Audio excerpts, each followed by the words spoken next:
Tudo bem com você? Eu sou o professor Ronaldo e estamos aqui para a nossa aula de filosofia aos alunos do 7º ano. Só recapitulando aqui, na primeira aula nós falamos sobre o nascimento da lógica, depois nós falamos sobre utilizando a lógica e falamos também sobre os argumentos. E hoje nós vamos falar sobre os tipos de argumentos, certo? Então você que está com atividade atrasada, que está faltando entregar alguma, entrega logo sua atividade, não deixe elas acumularem, fique em dias. Então, vamos lá para a nossa aula. Vamos começar hoje falando sobre os tipos de argumentos e eu quero destacar falando com você sobre o paradoxo. O paradoxo é o seguinte: muitas são as pessoas que confundem a lógica com a matemática, como se fosse a mesma coisa. Como já falamos anteriormente, a lógica ela foi sistematizada por Aristóteles, que desejava encontrar um método, digamos, que servisse para construir raciocínios bons, que ajudassem a descobrir a verdade deste modo e distinguir a cada momento o verdadeiro do falso. A lógica de Aristóteles era muito dependente da linguagem. Neste caso, se via aqui as próprias ambiguidades da linguagem, que inevitavelmente a linguagem ela acaba chegando a algumas ambiguidades, certo? Então eu quero que vocês entendam que nós estamos falando aqui do paradoxo, certo? Então veja só, dentro dessa perspectiva, o que é o paradoxo? O paradoxo ele é um elemento da lógica que pode nos levar a compreender a realidade com certa relatividade. Não é uma coisa exata como se fosse a matemática. Ela traz uma certa relatividade dentro desse pressuposto. Por mais que nos preocupemos com a linguagem, podemos falar algo e ser compreendido de forma totalmente oposta ao que queríamos comunicar. Isso quando não pensamos bem antes de falar. Podemos ser desmentidos e até ridicularizados. A filosofia, ela não é boa e nem má em si mesma. Ela é uma ferramenta de uso coletivo para alcançar a felicidade. E sobre isso, sobre a filosofia e alcançar a felicidade, você pode inclusive acompanhar o meu vídeo da entrevista do Dia do Filósofo, que eu falo um pouco disso da filosofia e o bem-estar, a filosofia no cotidiano. No entanto, existem aqueles que utilizam a filosofia para manipular, enganar, obter lucro. E isso pode ser feito quando os argumentos são direcionados para ludibriar o ouvinte.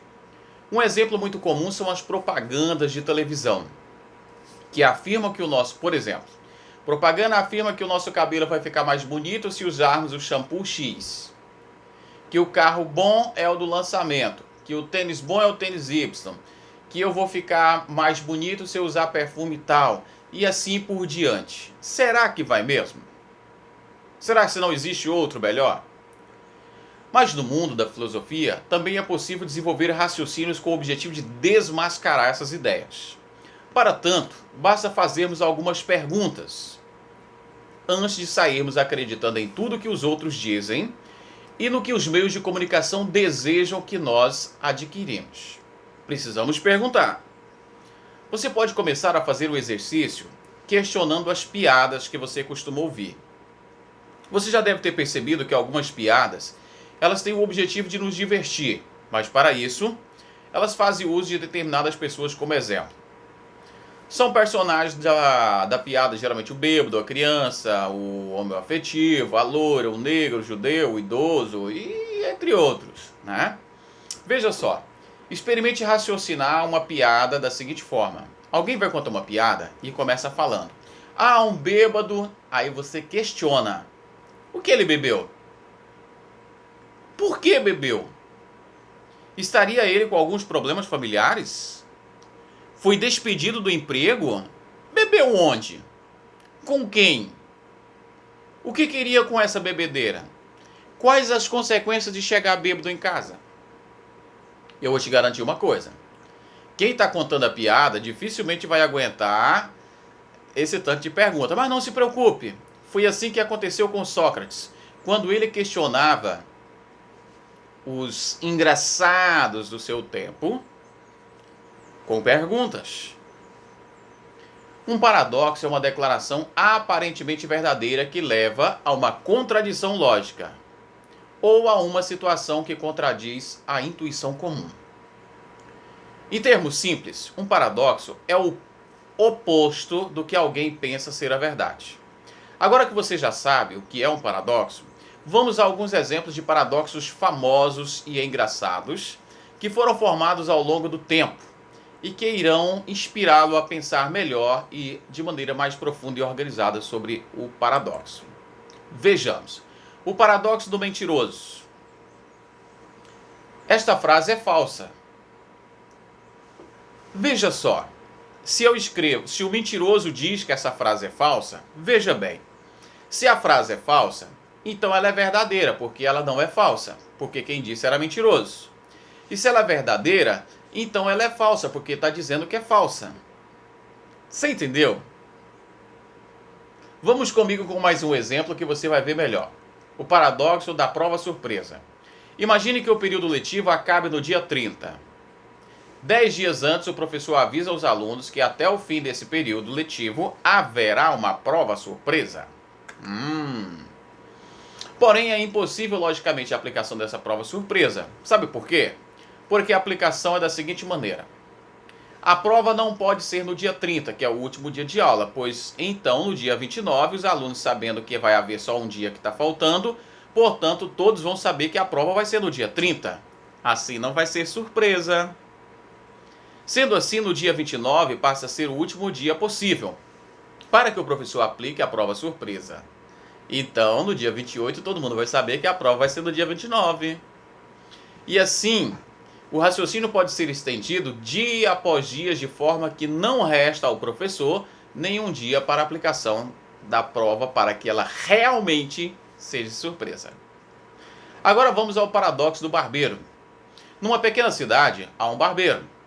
A respeito da cidade e do barbeiro, disse o seguinte: ele faz a barba de todas as pessoas da cidade que não barbeiam a si próprias.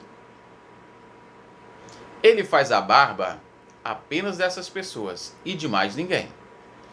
Vamos às perguntas. Quem faz a barba do barbeiro? Se ele faz a barba de todas as pessoas da cidade que não barbeiam a si próprias. Se ele se barbeia a si mesmo, então não barbeia a si próprio, já que ele só barbeia aqueles que não barbeiam a si próprios. Se ele não barbeia a si próprio, então barbeia a si próprio, já que ele barbeia todos aqueles que não barbeiam a si próprio. Você está entendendo a confusão? Pois é, por isso que lógica não é fácil. Agora vamos ao paradoxo do homem-deus. Confesso para vocês, nem eu entendi direito essa. Mas vamos lá. Deus é amor. O amor é cego. Stevie Wonder é cego. Logo, Stevie Wonder é Deus? Disseram que eu sou ninguém. Ninguém é perfeito. Logo, eu sou perfeito. Mas só Deus é perfeito, portanto eu sou Deus. Mas se Stevie Wonder é Deus, eu sou Stevie Wonder, eu sou o amor. Mas Deus, eu sou cego. Não sou cego. Mas posso curar-me com os meus superpoderes de Deus? Sou Stevie Wonder, que não é cego. Mas se não sou cego, não sou o amor. E se não sou o amor, não sou Deus. E assim sou ninguém outra vez. Mas se sou ninguém, não sou Deus. Não me posso curar. E assim o ciclo recomeça. Isto vai se repetir até o infinito. Vala-me Deus. Agora temos a questão de Epicuro. Deus quer prevenir o mal, mas não consegue? Então ele é impotente. Ele consegue, mas não quer. Então ele é malevolente. Ele quer e ele consegue. Então por que o mal acontece? Ele não quer e não consegue? Então por que chamá-lo de Deus? Dentro da resposta de Epicuro, tem uma outra que eu poderia falar aqui com vocês, muito interessante. Se Deus, parecida com essa de Epicuro, se Deus é tão poderoso, ele é onipresente, onipotente, onipotente, tudo ele pode. Então ele pode fazer uma pedra tão grande que nem ele possa carregar. Se ele puder fazer a pedra, ele não vai poder carregar, então ele não é onipotente. Ah, tá aqui embaixo, ó. Tá aqui, ó. Exatamente, estava adiantando isso aqui, ó. Ele pode criar uma pedra que ele não possa erguer. Se não pode criá-la, não é onipotente. Se pode, também não é, porque ao criá-la ele estaria criando algo qual ele não pode fazer, que é levantar a pedra. E se ele não pode fazer, ele não pode criar a pedra. Então ele não é onipotente. Tem o de Sócrates, né? Só sei que nada sei. Se eu sei que eu não sei de nada, então eu já sei que eu não sei de nada. Então eu já sei de alguma coisa. E se eu sei de alguma coisa, eu sei mais do que nada. E se eu sei mais do que nada, eu sei que eu não sei de nada. Tá vendo? Esse negócio é bem complicado. Tem o de Pinóquio também. Aquele boneco de madeira que pensa... Olha só o que ele disse. Meu nariz vai crescer. Como o nariz dele só cresce se ele contar uma mentira, e não cresce instantaneamente, não cresce instantaneamente. Ele mentiu. Logo o nariz dele crescerá. Se ele crescer, terá dito a verdade. Se não crescer, mas se não crescer, ele terá mentido. E aí? O nariz dele vai crescer ou não vai? Continuemos. O paradoxo do avô. Esse vocês já viram. Vamos supor que um avô conseguiu fazer uma máquina do tempo. Ele volta ao tempo e acidentalmente mata o próprio avô. Se ele matou o próprio avô, ele não nascerá. E se ele não nascer, ele não criará uma máquina do tempo. E então não voltará no tempo e não matará o próprio avô. E então, se não matar o avô, ele nascerá. E aí, você entendeu? Divertido, né? Uma outra.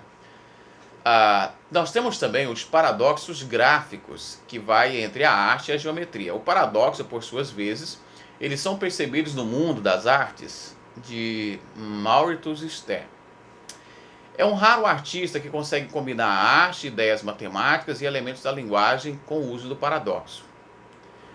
Ele aprendeu muito, conheceu as técnicas de desenho, deixou-se fascinar pela arte, pela gravura. Foi tão grande esse fascínio que Mauritius abandonou a arquitetura para seguir a arte gráfica.